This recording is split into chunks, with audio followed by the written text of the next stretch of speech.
He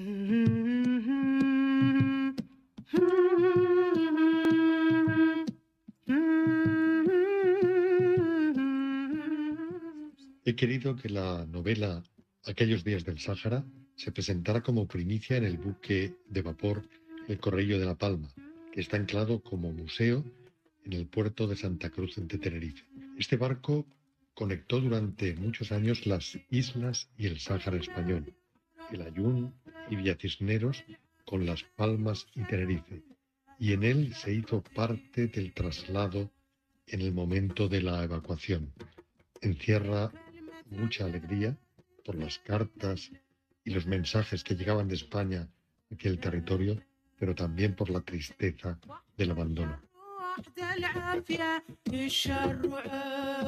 En la novela he pretendido recrear la vida de los soldados en los últimos años del Sáhara español, que fueron los últimos de la dictadura.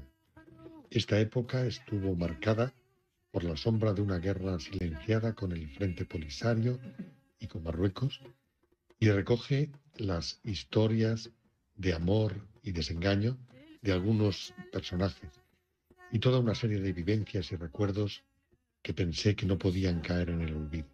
En la presentación de la novela está acompañado en el barco por Joaquín Astor Landete, compañero en la judicatura. Los dos pertenecimos en la transición a aquel grupo mítico de los abogados laboralistas de la primera época de la democracia.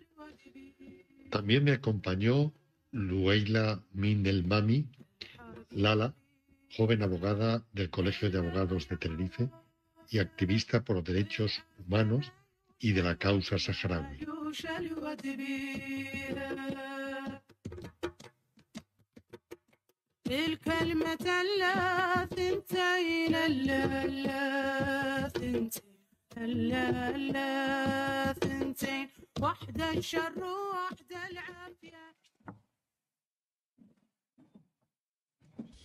El libro verde de los ADR en la Unión Europea y la Directiva 50. Hasta ahí. Bueno, pues buenas tardes.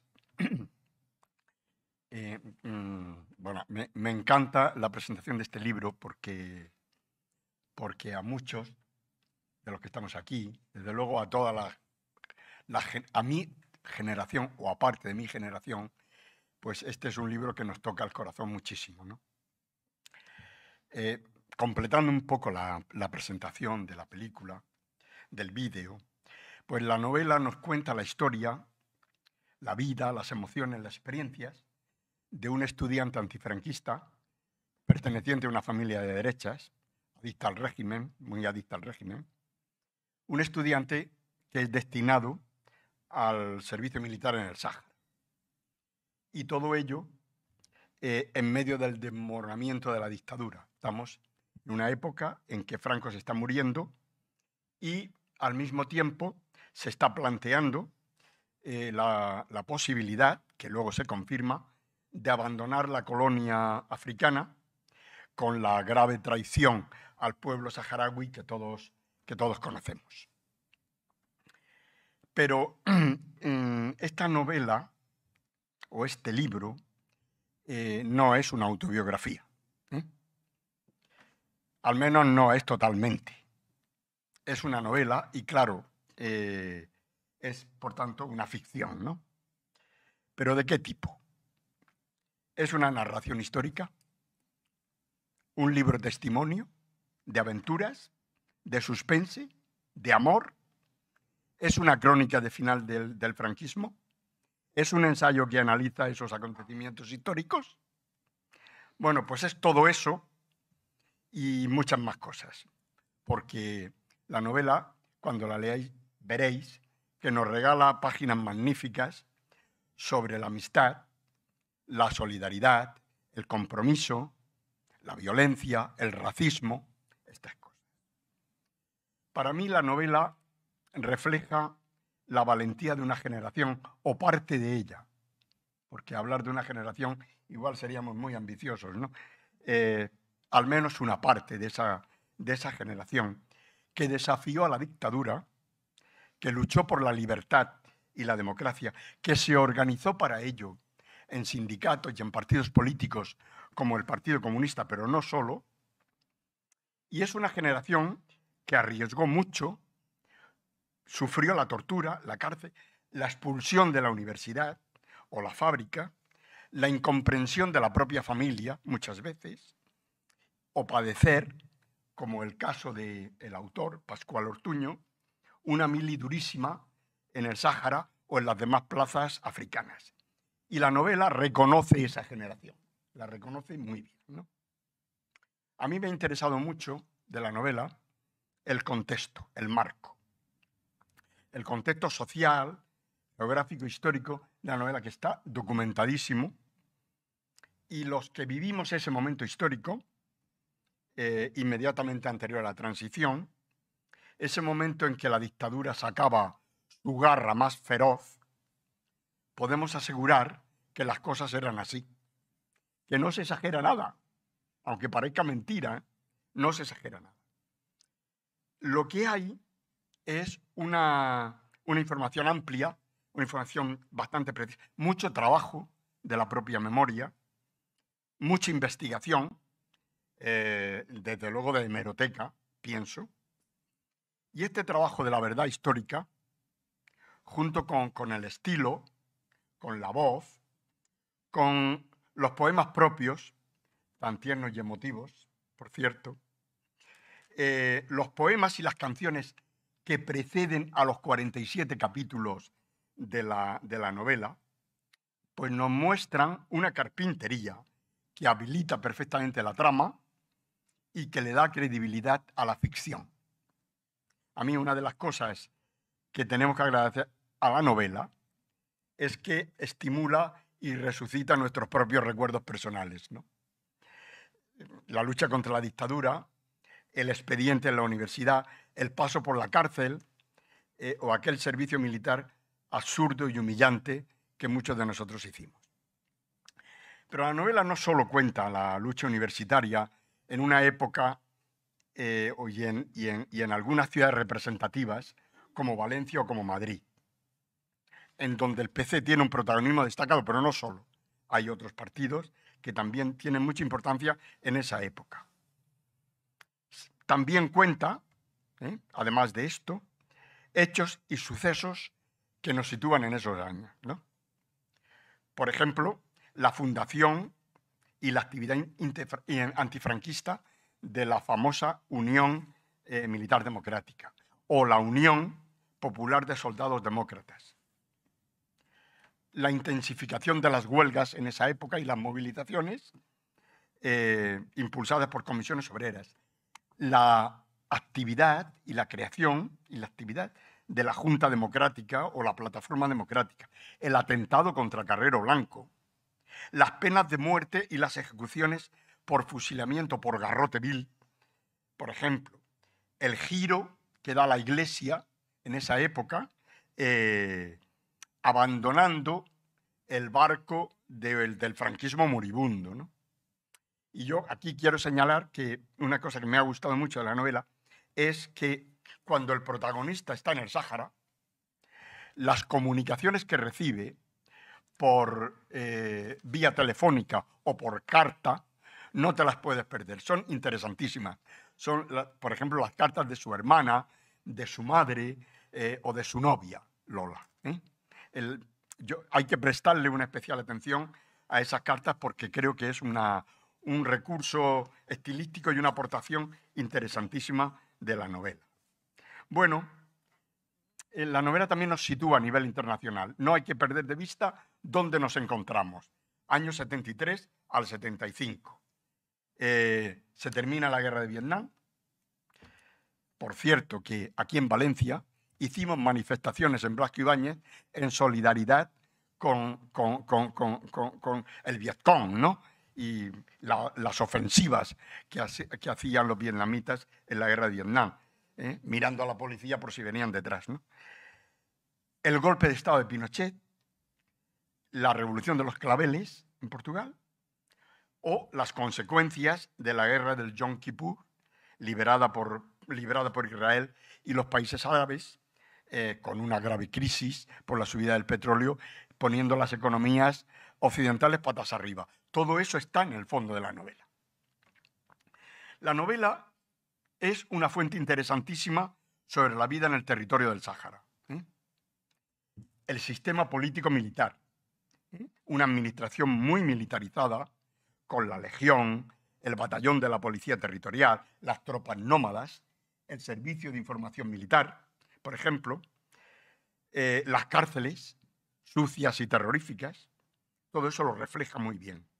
Y luego habla de instituciones propias del Sáhara, como la famosa Yemaa, la Asamblea Tradicional de Notables, que se disolvió porque se había vendido previamente al régimen franquista, y su disolución, la fundación del Frente Polisario en el año 73, con el famoso Brahim Basiri como su mítico precursor, que murió antes porque lo mataron, no se sabe quién, pero se puede sospechar.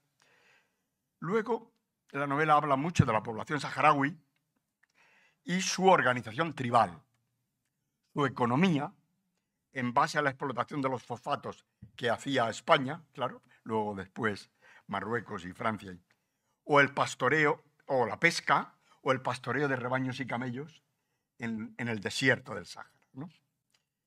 Me ha gustado mucho cómo se describe la geografía y los paisajes apabullantes del Sáhara. La verdad es que cuando lees la novela te apetece muchísimo coger un avión e irte al Sáhara, en fin, a verlo por ti mismo, ¿no? Pero que la novela te lo describe muy bien, ¿no? Y hay mucha información sobre las formas de vida y las costumbres relativas a la religión musulmana, al vestido, a la comida, al urbanismo, a la diversión, los cabarets y la jaima. Y luego hay algunas cosas singulares que a mí me han llamado poderosamente la atención. Por ejemplo, la dedicación de un capítulo, el capítulo 20, expresamente dedicado al relato de la colonización norteafricana, a su origen y a sus causas. Y esto pone de manifiesto, desde luego, el carácter pedagógico que tiene este libro y su interés por mostrar esta etapa de nuestra historia a las jóvenes generaciones. Esto para mí es uno de los temas fundamentales de la novela, este objetivo de las jóvenes generaciones. Comentábamos antes de empezar, Pascual y yo, lo que publicaba el diario El País el domingo pasado sobre las jóvenes generaciones, en donde en un titular pues, se dice que la guerra civil fue porque el pueblo se rebeló contra la dictadura de Franco. Toma castañas, ¿no? O que otro se enteró de la guerra civil porque el colegio lo llevó al Museo del Prado y vio el cuadro de los fusilamientos del 3 de mayo. O bien un tercero que informaba que después de la guerra murió Franco y ya llegó la democracia y el gobierno. Así están las cosas. Por eso, claro, este tipo de libros son fundamentales para dar a conocer lo que pasó a las jóvenes generaciones.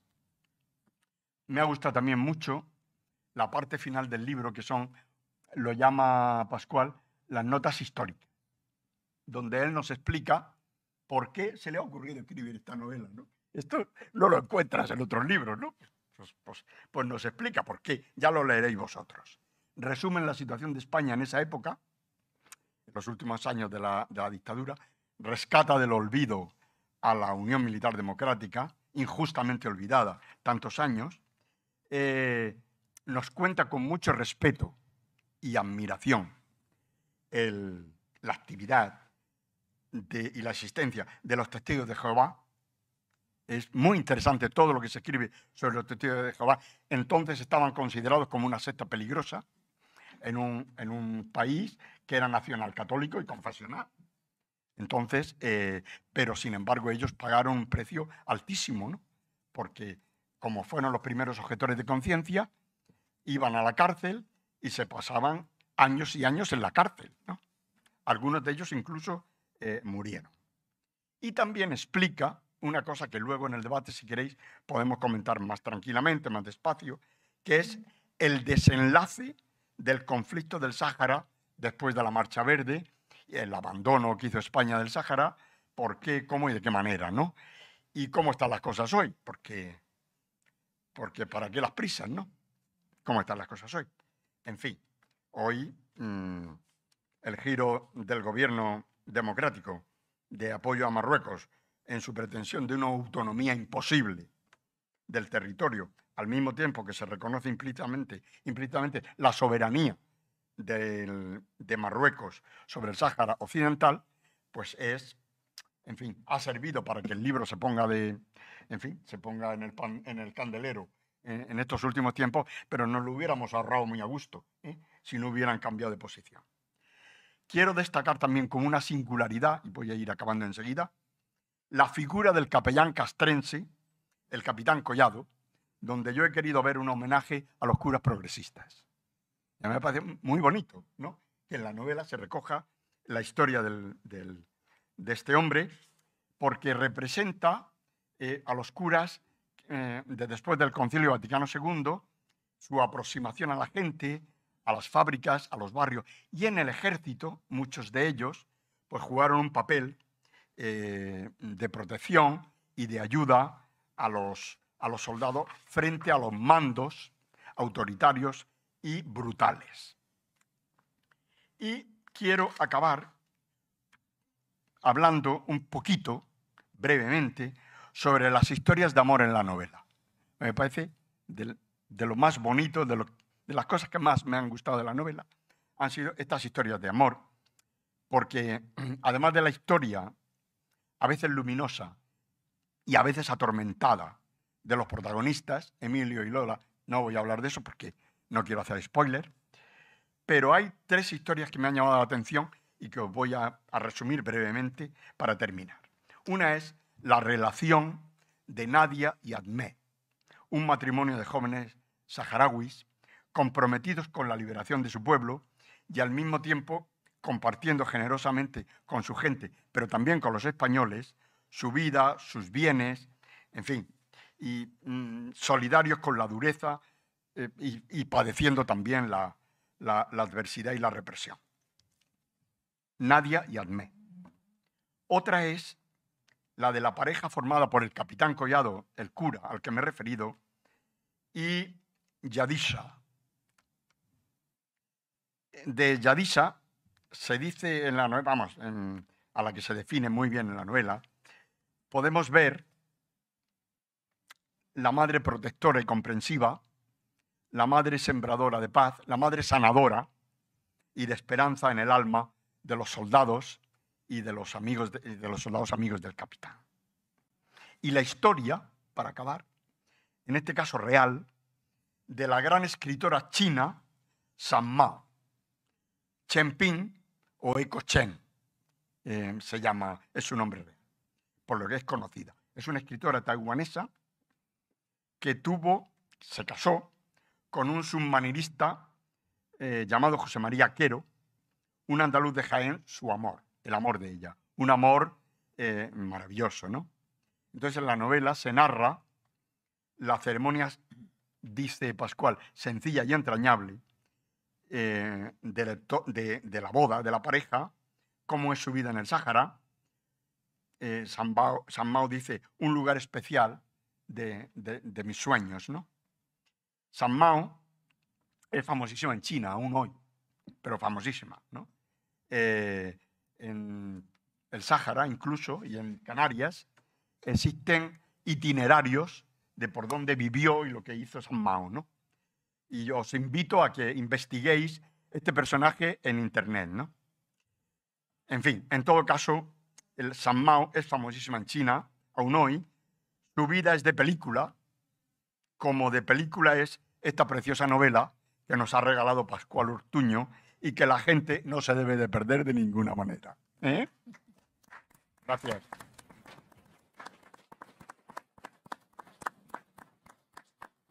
Pues muchas gracias a todos por venir y a Feliciano en particular por esta descripción que ha hecho, que he de reconocer que me han entrado muchísimas ganas de leer la novela.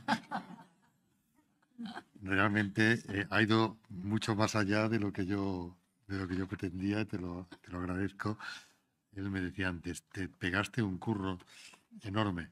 Tengo que decir que la novela es de ficción casi todo, pero no es de ficción, Feliciano, que en la novela también sale. También sale en un episodio, bueno, en 2 episodios reales.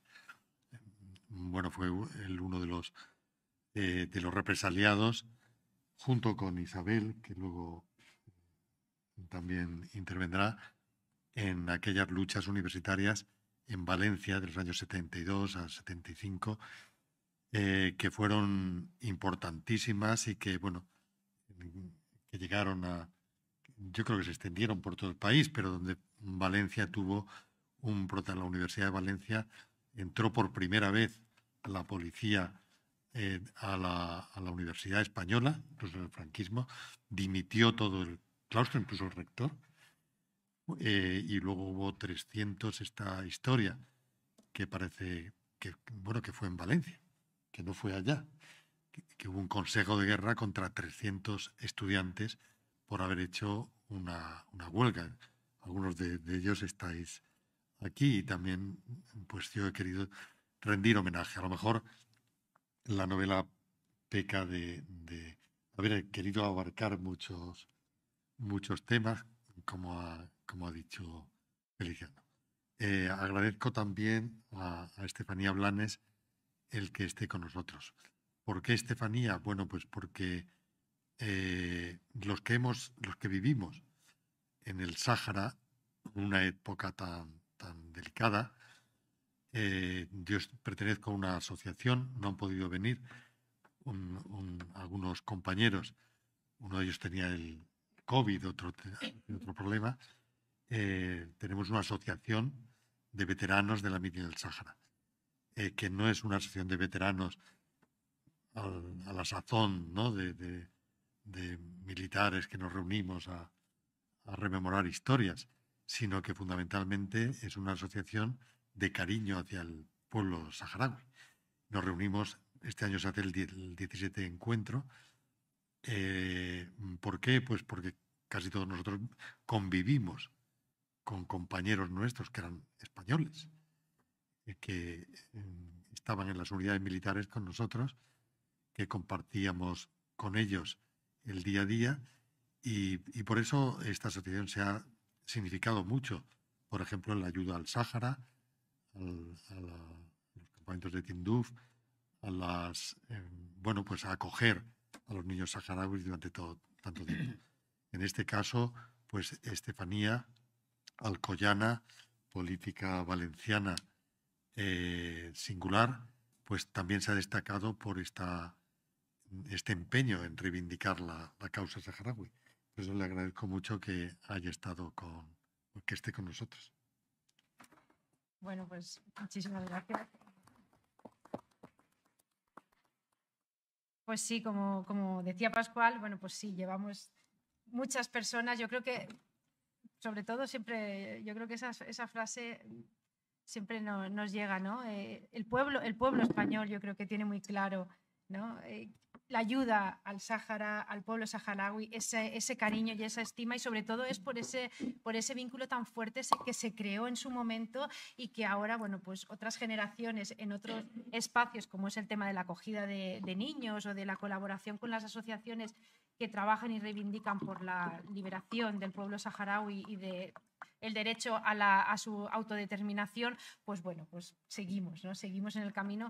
Lamentablemente seguimos, porque ojalá hubiésemos dejado ya de tener que reivindicar algo como es el derecho del pueblo saharaui, que, bueno, pues que llevan 46 años ya, o 47 años ya esperando a que esto ocurra.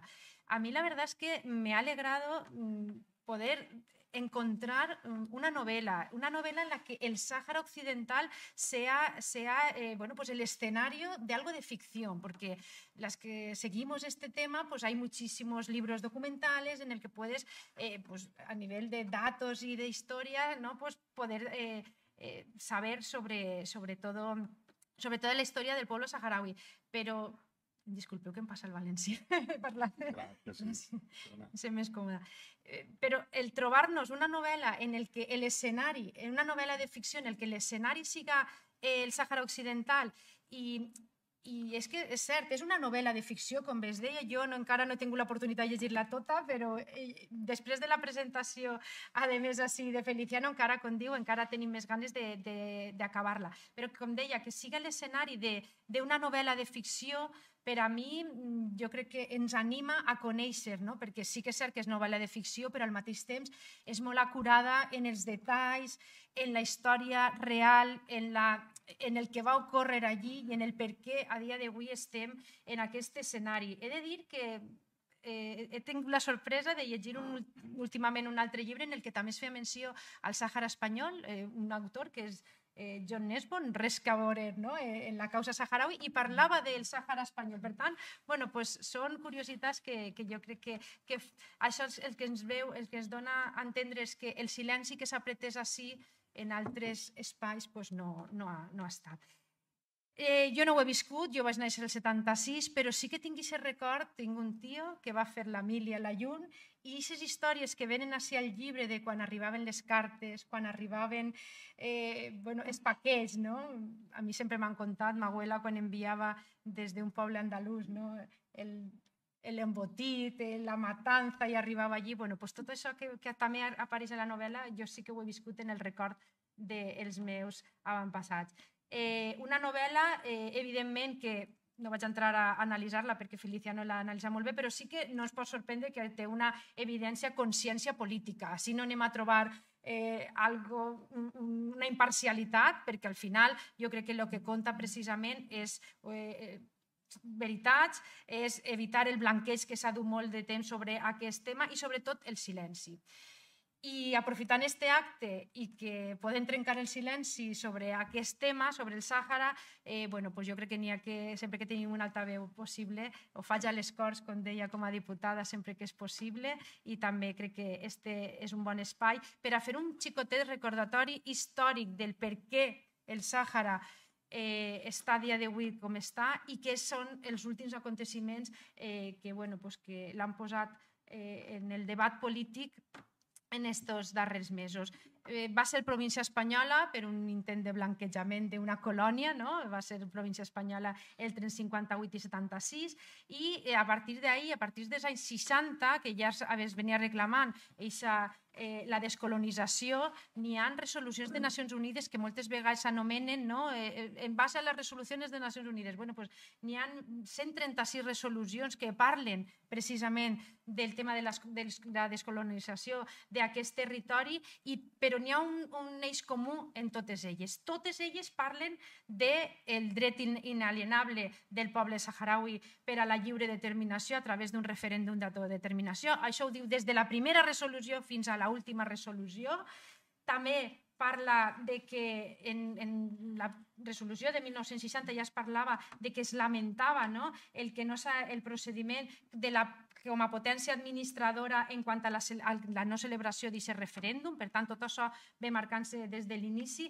I també, sobretot, com bé dic, marca que la potència administradora hauria d'assegurar les mesures per tal que la població autòctona del territori participara en un referèndum lliure d'autodeterminació i que permetrà, com no, la tornada dels exiliats. Això, com sabem, es trenca tot, es paralitza quan Franco mor, quan estava ja el referèndum més o menys en marxa, però mor, i a partir d'ahir tot el que s'ha acontès.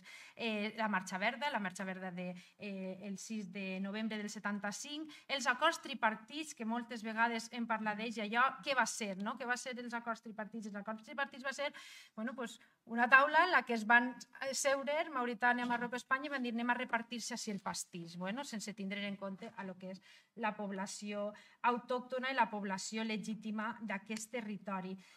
Però què passa? Que això, que podria haver sigut un acord, que haguera sigut publicat i que haguera passat a estar registrat, no va ocórrer així, i per tant, ahí queden en aquest limbo legal, en aquest núvol, en aquesta nebulosa en la que se li reconeixen els drets al temps que no se'ls aplica i que no tenen aquest dret fins ara de poder votar lliurement el referèndum. Com bé dic, des de l'any 91 estem en un procés de pau fins a l'any 2020 que es trenca aquest acord de pau.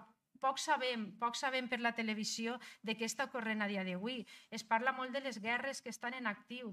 Tenim una guerra així al costat de les nostres fronteres que en cap noticiari els haurem vist. Els saharauis estan en la lluita armada perquè no els ha quedat altre remei que tornar a les armes després de que es trencara els acords de pau per part de Marroc, i això a ningú li interessa. A ningú li interessa per què? Perquè són una població menuda que ha apostat sempre per la pau i que sempre ha intentat que la solució vinguera per la pau i no per les armes, però no els ha quedat altre remei que tornar a les armes. Després, em permetreu que jo crec que així tampoc se me demana que sigui imparcial, igual que el llibre.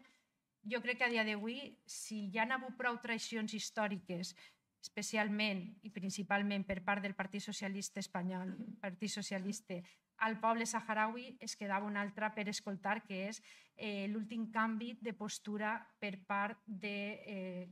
Jo m'agrada dir-ho clar, per part del president del govern. Per què? Perquè no ha tingut el recolzament de la cambra, perquè no té el recolzament majoritari de la seva militància i, evidentment, en ningú cas té el recolzament dels partits que formen la coalició de govern. Per tant, jo crec que n'hi ha que posar-li noms i cognoms. Què significa aquesta postura, aquest canvi de postura?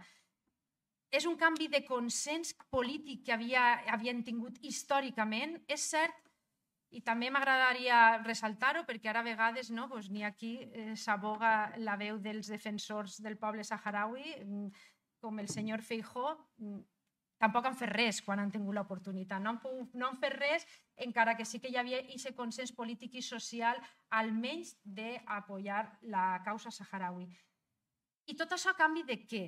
Jo no sé si algú d'ací sap a canvi de què ha hagut aquesta postura a dia d'avui, perquè no ens ha quedat clara, almenys a mi no m'ha quedat mai clara aquesta postura. Es va dir, ens van filtrar una carta per part de Marroc en uns suposats acords que no sé quins beneficis a l'estat espanyol ens reporta, però sí que entenc que té molts perjudicis.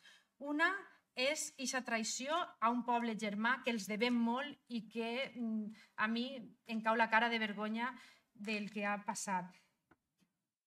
Té altres conseqüències, com és tot el tema del gas i del conflicte que hem creat innecessari en un país com és Argèlia, que sempre han tingut una magnífica relació política i cultural.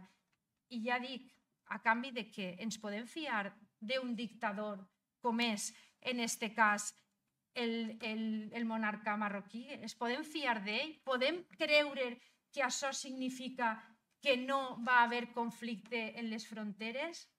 Jo crec que ningú pot creure's que van acomplir-se cap tipus d'acord. Per què? Perquè ha hagut infinitat d'accions, com és, per exemple, el tema de parlar de l'anexió territorial, incloure a Ceuta i Melilla, com ha sigut el tema d'incrementar els espais marítims, apropiant-se de territori marítim per part de Marruecos. Per tant, què traiem? Quin benefici té Espanya? Cap.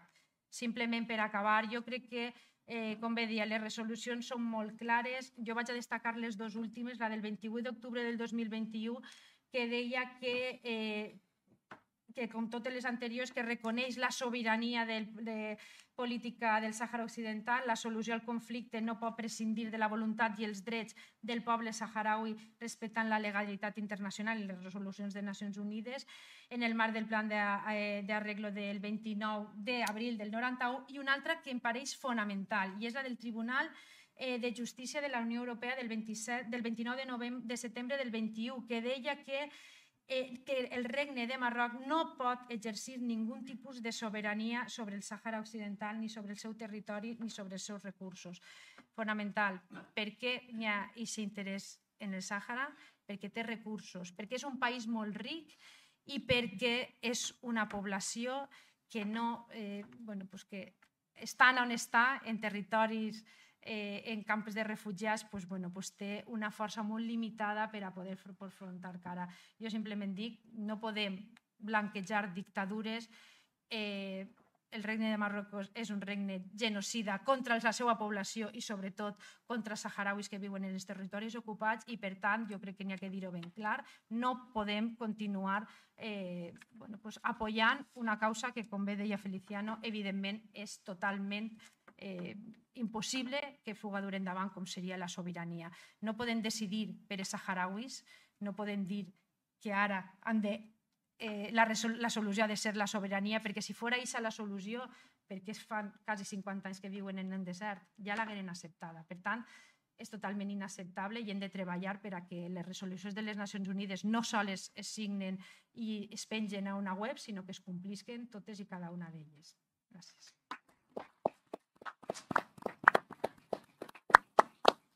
Bien. Bueno, no quiero que pase más tiempo sin agradecer al Institut d'Estudis Polítics del País Valencià, que ha organitzat aquest acte, i també al Col·legi Major Rector Peset, important figura de la medicina, de la política, de la Segunda República, i també va ser alcalde, no? de València i afusellat després de l'any 43. I estem aquí en un col·legi major que és important. I és important també la presència de Luis Vives, que aquí està amb nosaltres per la presentació d'un altre llibre. Habéis visto a la entrada que además del libro de aquellos días del Sáhara, hay dos libros más. Uno se llama Lecciones de nuestros abuelos, que ha sido gestionado precisamente por una fundación que dirige Luis Vives y que además tiene como principal activo el que intenta que la juventud, que los chicos jóvenes, las chicas jóvenes, escriban sobre las vidas de sus abuelas. Porque todo esto que estamos hablando aquí parece que es una historia ya pasada y olvidada, y tenemos que hacer algo para que estos años de silencio, pues de alguna manera sean transmitidos a nuestros hijos, a nuestros nietos, a las generaciones futuras. Entonces, habéis visto este libro, y también que colabora en este acto precisamente con la venta del libro mío y del de Isabel, que hablaré de él, precisamente por obtener una escasa retribución en favor de esta fundación, de esta iniciativa que va destinada a ayudar a las personas sin hogar aquí en Valencia. Ahí está el libro también para si alguno quiere comprarlo. Y finalmente, por justificar aquí la presencia de Isabel. Isabel Alonso, como decía Feliciano, a Feliciano lo llamé para decirle, oye, he escrito una novela, la voy a pasar a la imprenta, pero es que te cito a ti. Yo hacía 40 años que no tenía contacto con él y quiero recabar tu autorización para ponerte tu nombre y apellidos. Y él me dijo, bueno, por supuesto, me dijo que sí, pero luego me dijo, oye, aquí escribes una historia, y escribes una historia de una chica, de una estudiante de Valencia, represaliada en su día, también en las luchas universitarias, que además, después de ser expulsada del Distrito Universitario de Valencia por sus actividades políticas, se fue a Granada. Allí R siguió con su actividad política, fue encarcelada y bueno, pues sometida a proceso por el Tribunal de Orden Público, con una situación, haré spoiler de tu novela un poco, pero su novela no tiene nada que ver con la realidad. Ahora hago yo de la tuya. No tiene nada que ver con la realidad, pero lo cierto es que se narra allí el de una chica represaliada, detenida, juzgada por los tribunales, ya en la transición, incluso, ¿no? En el caballo entre la pretransición y tal.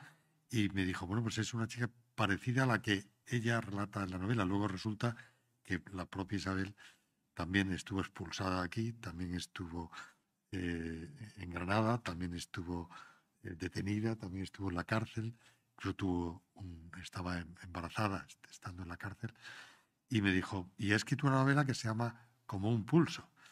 Y la verdad es que después de haber publicado mi novela y de leer la suya, pues hay una concomitancia, hay como muchas cosas en común. Y por eso, pues, desde que presentamos la novela, siempre le he invitado. Y el acto en Valencia, además, le agradezco mucho porque ella tiene hondas raíces aquí y fue la que me animó a decir, oye, tienes que presentar el libro en Valencia. Así que, Isabel, tienes la palabra. Muchas gracias. Se te ha olvidado decir que cuando te dio Feliciano mi teléfono y que cuando pusiste mi teléfono te diste cuenta de que lo tenías, porque los dos estamos en derecho a morir dignamente en Cataluña. O sea, que y de repente buscó mi foto y dice, pero si yo la conozco. Así que, y a mí cuando me hablaste de Feliciano, pues imagínate, compañeros de lucha en aquellos años, ¿no? Y bueno, quiero decir que por aquí hay mucha otra gente, ya lo habéis dicho un poco, pero quería decir que aquí hay mucha gente de la que fue represaliada. Y bueno, os citaría a todo el mundo, pero como se ha hablado del movimiento estudiantil antifranquista, quiero decir que está aquí el historiador Benito Sanz, que ha historiado el movimiento estudiantil antifranquista en la Universidad de Valencia. Y luego Amparo, Mari, Mila, mi compañera de tantísimas batallas. Entonces, bueno, pues estamos así muy, muy acompañados por aquella generación y también gente de otras generaciones después. Bueno, pues yo también quería decir, como ha dicho Feliciano, pero lo voy a decir muy brevemente para no repetirme, que esta novela no es solo una novela sobre una mili en el Sáhara, ¿no? Y que es verdad que en aquellos años una manera de castigar a los estudiantes varones, como por ejemplo aquí Benito hizo la mili en Melilla, me parece, ¿no? Mi exmarido en Cartagena de Infantería de Marina, o sea, siempre en los lugares más duros. Si la mili era más larga, mejor, para castigar más. Entonces era un sistema también de represión, en este caso masculina, porque las mujeres no hacíamos la mili, de eso nos librábamos, ¿no? Pero bueno, hacíamos muchos viajes a visitaros y todo esto. Bueno, entonces es una novela que no va solo de la mili, pero ya lo ha dicho Feliciano. No sé si ha citado que también sale en algún momento el movimiento vecinal. Y aquí yo con Mari, en Benicalab, coincidimos en la Asociación de Vecinos y entonces es verdad que da un marco completísimo de aquella época. Yo por hablar un poco, ahora me pongo de escritora, que he sido profesora de historia toda la vida, pero bueno, como han hablado ya de tantas cosas de la novela, quería hablar un poco como literariamente, ¿no? Y otra de las cosas que sorprende mucho de la novela es el lenguaje de Pascual. Y quiero terminar mi intervención, luego os leeré una de las poesías que ha citado Feliciano, que están incluidas en la novela. Pero es que yo le he preguntado a Pascual, ¿estas poesías las has escrito ahora para la novela? Y no, las escribió un Pascual de 21 años, tendrías, ¿no? Y os leeré una para terminar, para que veáis la calidad literaria que hay también en este señor juez cuando se ha puesto a escribir, ¿no? Entonces yo literariamente os quería decir que esta novela además tiene la suerte de que funciona como un thriller. O sea, es una novela que estás todo el rato en tensión y por lo tanto que atrapa y no la puedes parar de leer. Y es un thriller que funciona en muchos aspectos. Por ejemplo, en el tema de la persecución policial de la Brigada Político-Social. O sea, es que estás viendo todo el rato en el principio de la novela, que luego desembocará en otras cosas que no os cuento, pero estás pensando, los van a pillar, ¿no? Entonces eso pues funciona como un thriller. Pero es que cuando llegamos al Sáhara estamos en un thriller ya total, porque estás viendo la posibilidad de castigo, la posibilidad, porque es verdad también que hay momentos de una ternura y de una belleza, ¿no? Con esas noches absolutamente de cielos despejados.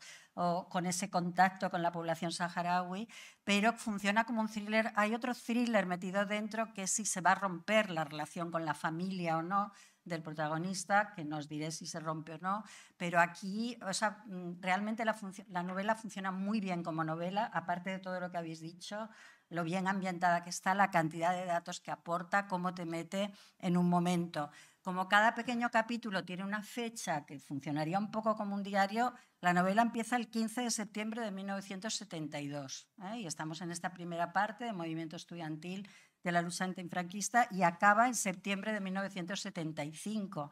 Tú antes decías, fue mi última detención, fue el 10 de octubre de 1975 y salí en libertad provisional, como muchos otros, el 13 de noviembre del 75. Faltaban 7 días para que se muriera Franco.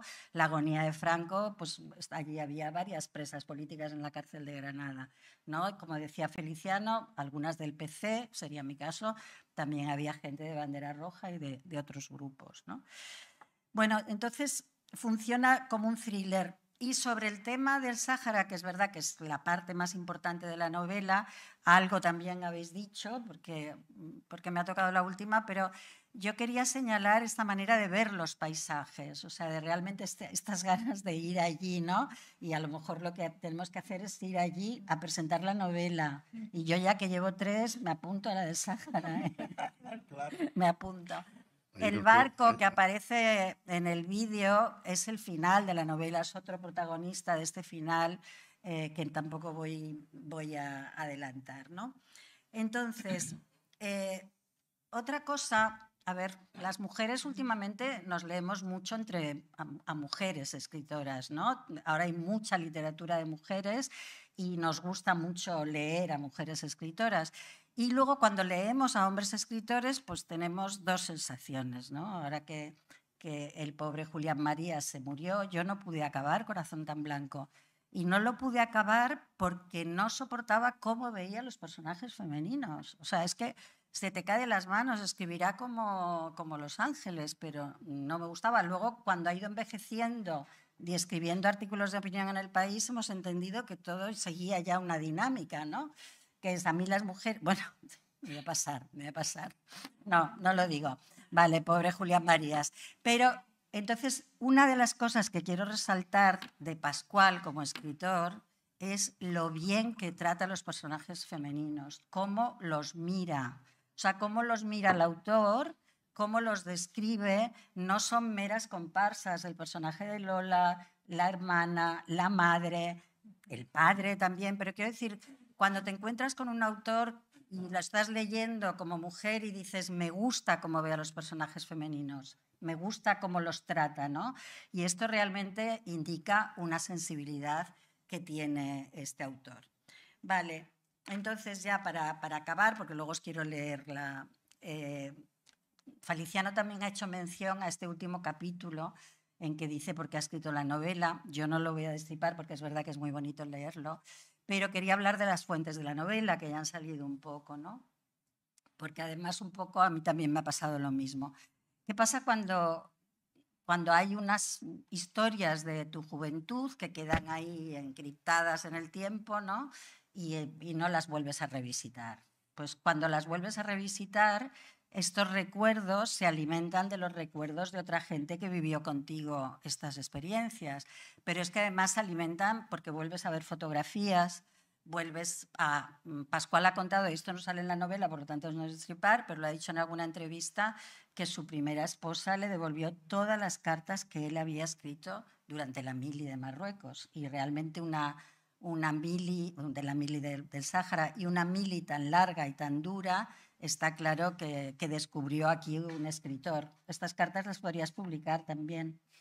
¿Tú guardaste las que te venían de vuelta?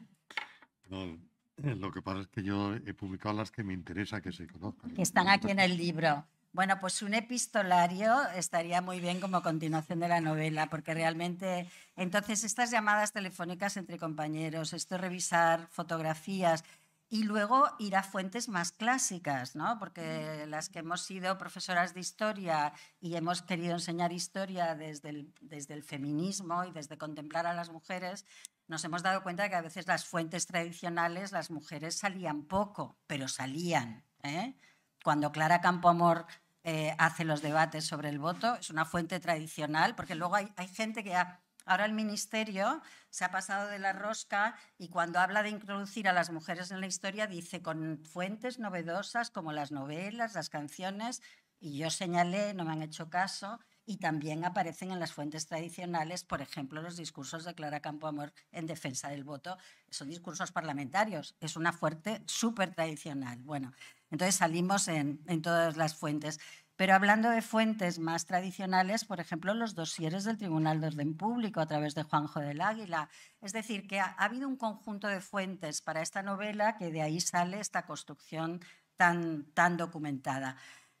No, ya voy a acabar, pero respecto a lo que se ha dicho del conocimiento del alumnado de la historia de España y sobre todo de la historia más reciente, de la Segunda República, de la guerra y después del franquismo, ¿no? Y de la represión, siempre soy una pesada y denuncio que España es el único país de los que conozco y he pedido información que separa en la enseñanza media la historia de España de la historia del mundo. No existe en ningún otro país. Los alumnos de Argentina no hacen una historia de Argentina, ni los de Francia hacen historia de Francia.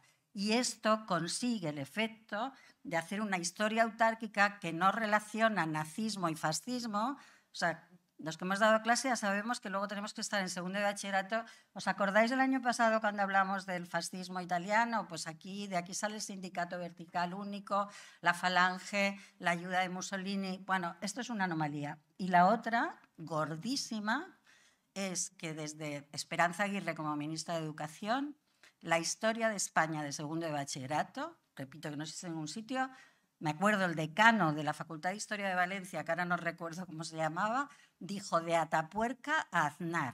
O sea, era una historia de la España contemporánea, siglos XIX y XX, un curso de bachillerato, y desde entonces estamos con esa polémica y hay que dar todo el programa, fenicios, griegos, cartagineses. ¿Cómo van a saber el pobre alumnado qué pasó con la guerra si no se llega nunca? Porque encima el examen de selectividad, les dan a elegir o un comentario del texto del siglo XIX o un tema del XX o al revés. ¿Qué hacen todos? Estudiarse el XIX. O sea, tenemos un problema también que estamos luchando por cambiar, pero con poco éxito, pero seguiremos. Bueno, pues ya está. Porque me ha apuntado aquí unas cosas de Alicante, de don Juan de Borbón y Hassan II, que podrían salir ahora en el debate, muy interesantes a partir de lo que decías tú, de dónde puede venir este cambio de postura también de España. Bueno, y para acabar, quiero descubriros, a los que no hayáis leído todavía el libro, a Pascual, escritor con 21 años en el Sáhara haciendo la mili, ¿vale? Y he elegido uno de los poemas, ¿vale? He visto en sueños la flor tierna del almendro compitiendo con la blancura de la nieve y el aire helado rompiéndose en las orejas de los niños. He sentido en mis sueños el peso de un abrigo, el crujir seco del hielo de los charcos. He añorado el sabor de un buen vaso de vino servido en una tasca de mi pueblo y el olor de aguardiente en las tabernas. He tenido la visión esperpéntica de las cepas desnudas retorciéndose en los campos resecos del invierno. He escuchado de pronto a lo lejos el sonar monocorde de una campana tocando a entierro y el crepitar de la leña sublimándose en el fuego. Me ha sorprendido el frío prendido entre las sábanas y he encogido mi cuerpo abrazando la nada. Luego me ha despertado el horrible chillido de una trompeta. He vuelto en un instante al absurdo, al desierto, a la añoranza estéril. Y al mirarme vestido con un traje de militar, me ha parecido llevar la mortaja ridícula de un muerto.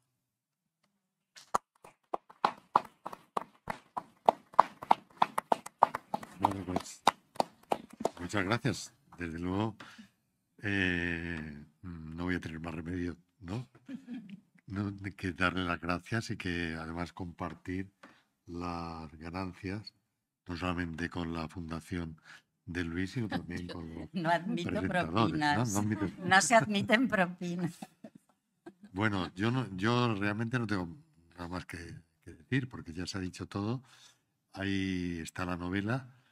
Yo no he sido mi carrera ha sido dentro del ámbito de la justicia, primero como abogado, después como juez, y esto pues era algo que tenía también en el corazón, que tenía que de alguna manera que sacarlo, y que tenía que sacarlo antes de que se me olvidara, y que, bueno, pues ha sido un trabajo interesante. No sé, hace ya tiempo, ¿no? Porque se publicó la novela y la entregué a la editorial hace ya algunos meses. Desde entonces, pues me debato entre escribir alguna otra cosa o seguir con mis temas jurídicos o, por el contrario, dedicarme a leer, porque hay libros mucho mejores que el mío, desde luego, que merece la pena, y muchos de ellos que los he leído en el pasado y me gustaría volver a releerlos de nuevo. Pero sí os agradezco a todos pues el que me hayáis acompañado hoy, y singularmente pues al delegado del pueblo saharaui. La causa saharaui es algo que, como decía, llevamos en mi generación y los que estuvimos allí, llevamos en el corazón, y es sorprendente que la historia de España, antes lo comentaba también con un amigo, aquí está por historiar todavía el siglo, es que casi el siglo XIX. O sea, ¿cómo fue el siglo XIX de verdad? ¿Cómo fueron la descolonización de América, de Filipinas? Yo he estado en Filipinas también, y aquello dan ganas de llorar, las encomiendas, todo aquello que se nos ha ocultado, o sea, las encomiendas que se daban en régimen de semiesclavitud. Y por supuesto las guerras de África, las guerras de África del Rif. Aquello, bueno, empezó la Semana Trágica de Barcelona, ahora se habla en Rusia, ¿no?, de la leva de soldados, lo que significó la leva de soldados para la guerra del Rif, que era para defender las minas de hierro para algunas empresas de vascas en aquella época, ¿no?, y donde tenían que ir los soldados a la fuerza, salvo los que podían pagar y los que tenían influencia, que a estos se les eximía del servicio militar. Y claro, tenemos estos fallos en la historia que al final, con lo del Sáhara, hace poco en la presentación en Tenerife, por cierto, un profesor de allí me regaló el libro de Kissinger y la descolonización del Sáhara. En Norteamérica los papeles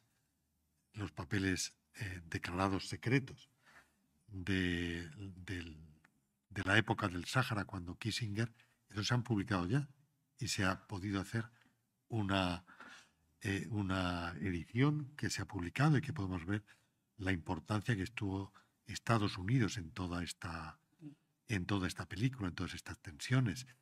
Y sin embargo, nosotros no se ha desclasificado apenas nada. Una de las cosas que mencionaba Isabel y que nos descubrió un gran amigo fiscal de Alicante y también muy entregado a la causa saharaui, pues fue el descubrimiento reciente de un hecho muy importante que nos explica estas cosas. Y es que la residencia de Estoril de don Juan de Borbón fue pagada por el alquiler, pues fue pagada por el rey de Marruecos, ¿no?, por el Hassan II en aquella época. ¿A cambio de qué? Pues a cambio de un compromiso, y del compromiso de impedir que Argelia u otros países que no eran de la órbita en su día, que no eran de la órbita norteamericana, pudieran acceder al Atlántico. Y entonces esto se explica muchas cosas, porque, por ejemplo, en libros que han escrito compañeros míos que estuvieron en la mili, que narran los últimos días antes de la evacuación, que estuvo entonces el príncipe Juan Carlos, y se dice, no, es que Juan Carlos estuvo un mes antes o 15 días antes de la evacuación y hizo un discurso diciendo que verteríamos hasta la última gota de nuestra sangre. No dijo eso. Según lo que realmente dijo en la historia es que España saldría allí con honor. No se sabe el honor de quién. Lo cierto es que a los pocos días, lo que sí sabemos, y lo sabemos por la Asociación de Veteranos de Soldados del Sáhara, es que una semana antes de la evacuación, cuando nos engañaban a todos con que la Marcha Verde estaba apretando por allí, pues los barrios de Layún y de Villa Cisneros, donde vivían los saharauis y sobre todo los más concienciados y el Frente Polisario, pues fueron rodeados con alambradas y patrullaban el ejército español y el ejército marroquí conjuntamente. O sea, no hacía falta que viniera la Marcha Verde, estaban ya allí, para que no se escapara ninguno. De tal manera que se impidió a los propios saharauis que ejercieran su derecho de defensa ante la invasión que estaban siendo provocada por Marruecos, con ayuda de la CIA, con ayuda y de un sector muy importante económico y político de España con intereses inconfesables. A esto tenemos derecho a conocer y que luego tenemos derecho a conocer y que la ciudadanía española reaccione. El Parlamento ya lo ha hecho, pero a ver, si es verdad, es muy difícil. En los campamentos de Tinduf, los exiliados saharauis en toda España, en Tenerife, etcétera, va pasando el tiempo. El otro día me decía precisamente el delegado en Cataluña, me decía, es que la Generalitat de Cataluña ya no nos da ayudas. Los saharauis que estábamos en Cataluña se están yendo al País Vasco, que es la única comunidad autónoma que todavía está siendo generosa, y no se trata de dar ayudas para que vivan sin trabajar, como dicen. No. En la mayoría son personas, son nacionales, son españoles. Y quiero terminar con, a ver, son españoles de nacimiento, de origen. Ahora se hace la ley de nietos, o sea, la ley de los sefardíes, de hace 700 años, facilitando, con esto termino, para facilitar la recuperación de la nacionalidad. Y el Tribunal Supremo Español, en ponencia del presidente de la Sala Civil del Tribunal Supremo, Francisco Marín Castán, pues hace una sentencia denegando la nacionalidad española a una persona nacida española en el Sáhara, porque eran españoles. Era pues denegando, diciendo, era una provincia, ¿no? con el argumento de que, bueno, que aquello se hizo en el proceso de descolonización y que aun cuando la legislación española hablara de que aquello era una provincia y los saharauis eran españoles, eso se dijo, pero en definitiva, bueno, pues esto es puramente racismo, ¿no? Y lo peor es que el Tribunal Constitucional pues no ha admitido a trámite, porque dice que esta materia pues que no tiene interés constitucional, y está ahora en el Tribunal Europeo de Derechos Humanos. Entonces la poca sensibilidad cuando a mí me parece muy bien que a los sefardíes se les dé la nacionalidad española, que por la ley de nietos a los nietos y bisnietos de los que se fueron a la emigración a Sudamérica o que se fueron después al exilio, se les facilite la nacionalidad española. Si aquí nos hace falta mucha gente, ¿por qué no? Pero ¿qué es lo que pasa con el pueblo saharaui? ¿Es mala conciencia? ¿Es racismo? ¿Es desconocimiento? Entonces tenemos que exigir, en primer lugar, que se desclasifiquen los documentos, que se desclasifique toda la información, que ya han pasado muchos años, que Estados Unidos lo ha desclasificado, porque aquí esto no se conoce y nos sale. Yo con Sánchez le estoy muy agradecido, porque mi novela salió el 18 de marzo y su carta vio la luz 3 días después. Sí. Me han preguntado en algún sitio si tenía yo, si lo había contratado yo al Sánchez para que me hiciera propaganda. En absoluto, ¿no? Pero sí es verdad que tal vez ha sido oportuna y que, bueno, pues quiero poner también un grano de arena. y saludar y agradecer al representante del pueblo saharaui, del Polisario aquí en Valencia, pues que esté aquí con nosotros hoy, y le brindo pues también la palabra si quiere decir alguna cosa.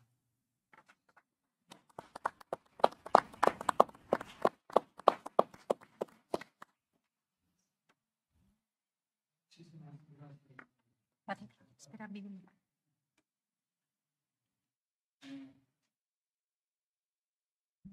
Gracias. Muchísimas gracias por esa novela. Soy de una generación que vivió en esa época. ¿Se oye un poquito? ¿Desde aquí? Casi mejor, sí. Disculpa. Soy de esa generación que vivió esa época y soy hijo de un saharaui intérprete local, del castellano al saharaui y viceversa. Y lo que lamentamos es esa manera de olvidar una parte de la historia. No son días solamente, no son 2 años, son 100 años.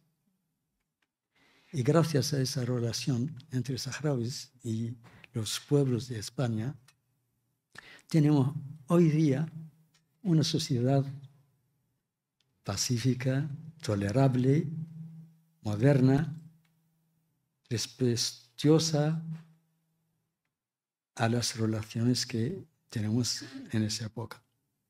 Pero sobre todo unas relaciones muy fuertes con los comunistas que estaban en la enseñanza, en la medicina, en los organismos militares que han ayudado a los saharauis a ver y a escuchar y a combatir el fascismo y a mantener unas relaciones de solidaridad muy, muy, muy fuertes. Quiero solamente recordar que la trampa de la Marcha Verde era una idea de Kissinger. ¿Y por qué?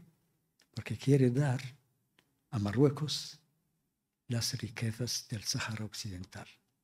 En esa época, Reagan dice que los comunistas quieren obligarnos a no disfrutar de las playas del Sáhara Occidental. En esa época, Giscard d'Estaing ha hecho todas las presiones necesarias para que Mauritania divide el Sáhara Occidental con Marruecos.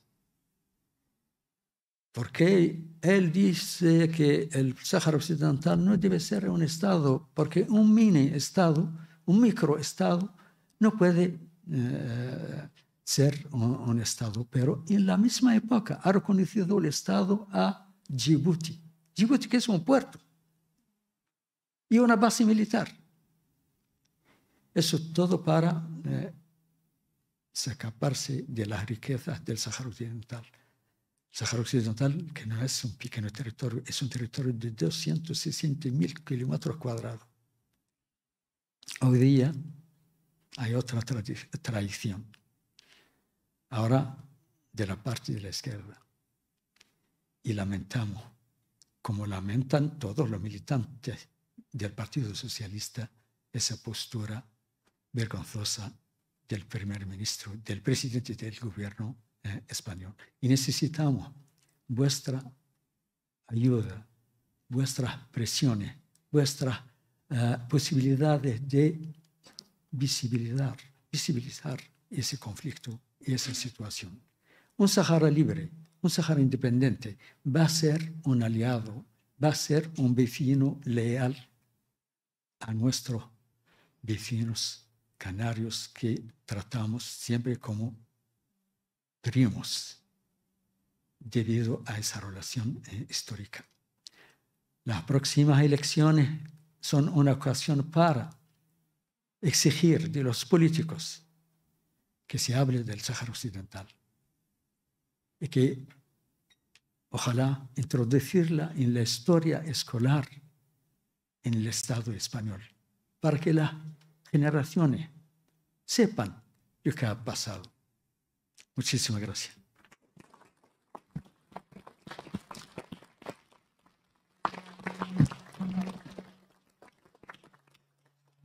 Quedan 10 minutos para el desalojo. Supongo que no vendrán las fuerzas del orden, pero bueno, si alguien... Hola, buenas tardes. Pascual, darte toda la enhorabuena por el trabajo. Ya tengo el libro ahí para leerlo después de haber acabado el de Isabel. Deciros simplemente, yo soy Luis Vivas, el que acaba de presentar por el libro de Lecciones de los Abuelos, y corregir un pequeño detalle. No tengo ninguna fundación. La Fundación Binatea es la que ha tenido la valentía de publicarnos el libro, que es un libro hecho por niños de 15, 16 años, recogiendo toda la memoria de sus familias, tocando un montón de temas de esa historia de España que, como muy bien dice Isabel, se aprende mal porque se enseña mal o porque no se enseña en muchos casos. Hace 20 años que cambiamos el temario en nuestro centro para poder acabar toda la historia, para trabajar por proyectos y que todo el que pasa por ahí sepa lo que ha pasado en la historia de España. Decirte simplemente que el siguiente proyecto que empezamos ya, va a recoger muchos temas de esos olvidados, silenciados y escondidos, que lo van a trabajar alumnos y exalumnos, y que el último de esos temas en el libro va a ser precisamente el del Sáhara, que no queremos dejar pasar. Vale. Tanto un libro como el otro son con fines solidarios que gestiona la editorial Binatea y sí que van para las personas sin hogar. Muchas gracias.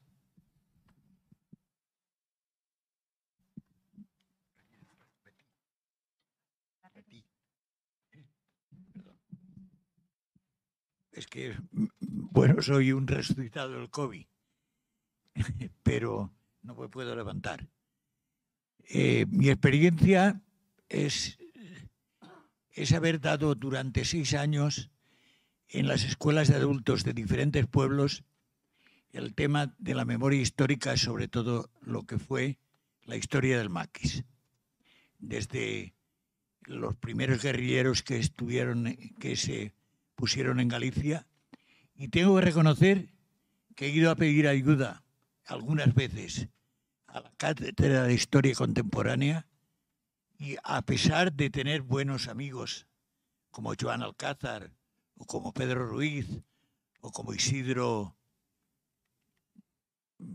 Saiz Monzón, pues no he recibido ninguna ayuda de historia contemporánea. No soy historiador, soy maestro de escuela que tuvo un círculo rojo y no me dejaron hacer oposiciones o no me aprobaron en oposiciones. En el año 62 eso pesaba aún. Pero también es verdad que he tenido alumnos, incluso profesoras de instituto, habiendo estudiado historia, licenciados en aquello que se llamaba geografía e historia, que no tenían ni idea de lo que había ocurrido. Y la verdad es que el silencio ha sido tremendo, tremendo. Y es verdad que el tema de los maquis, ahora porque están queriendo desenterrar, y me parece muy bien, una compañera es la que lo ha llevado en las Cortes, Rosa Pérez Garijo, creo, y lo ha tirado para adelante, pero solos.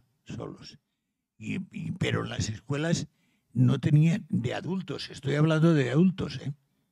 Algunas personas los conocéis, o sea que ni idea. Por eso creo que la pedagogía es necesaria. Yo cuando los 6 años que he pasado, luego me ha dado, fumaba y me ha dado una chichón en el pulmón y luego el COVID. Ya no podré volver, ya tengo 77 años. Pero creo que a la universidad hay que espabile y que reviva la barraca, porque en la universidad solos, si no salen a la calle, y a la calle los obreros hemos salido a las manifestaciones, los estudiantes salimos a las manifestaciones, pero la ignorancia es peor aún que el hambre.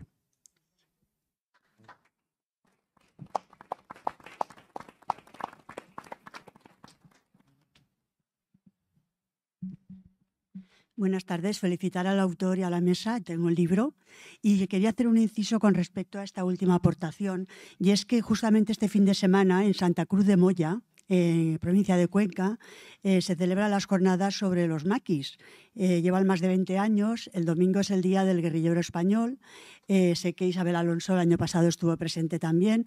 Entonces lo digo porque quien esté interesado, pues que lo conozca. Se llama la asociación La Gavilla Verde. Solamente era esto. Gracias.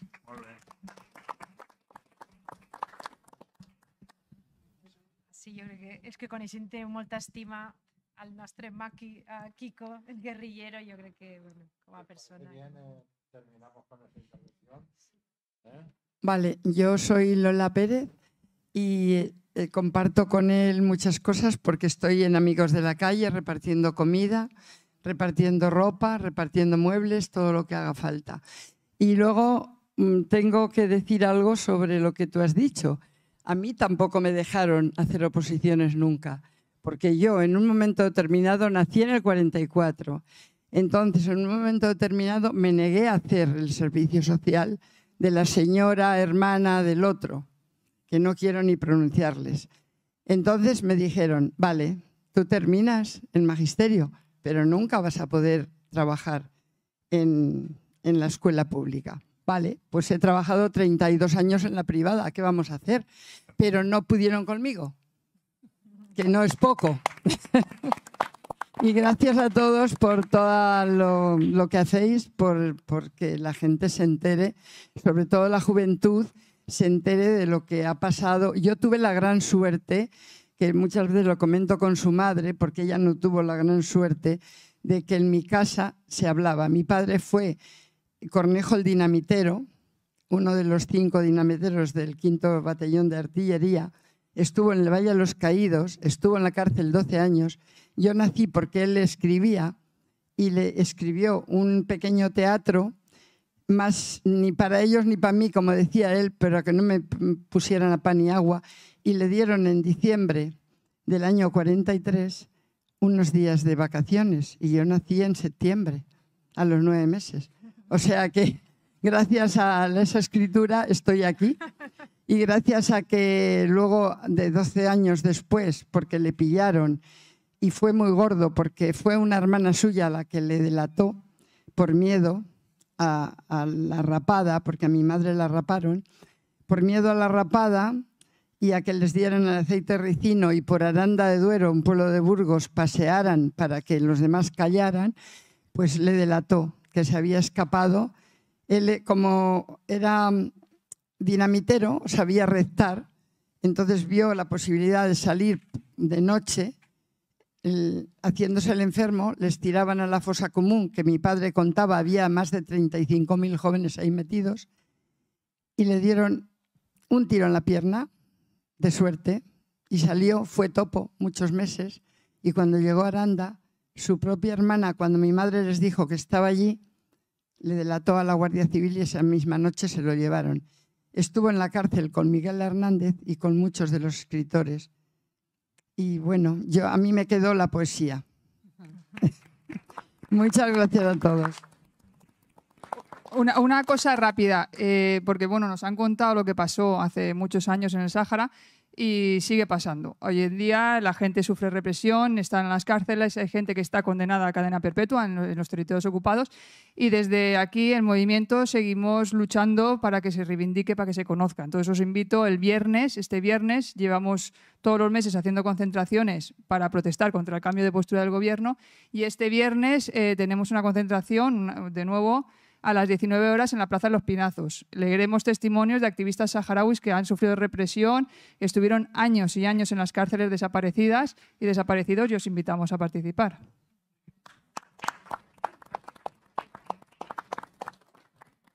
Bien, pues.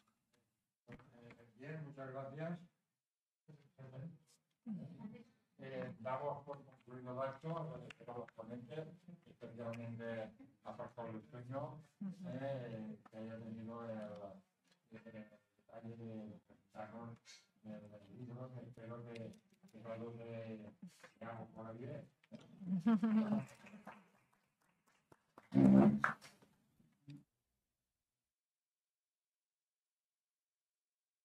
También su ingenuidad, de su buena persona.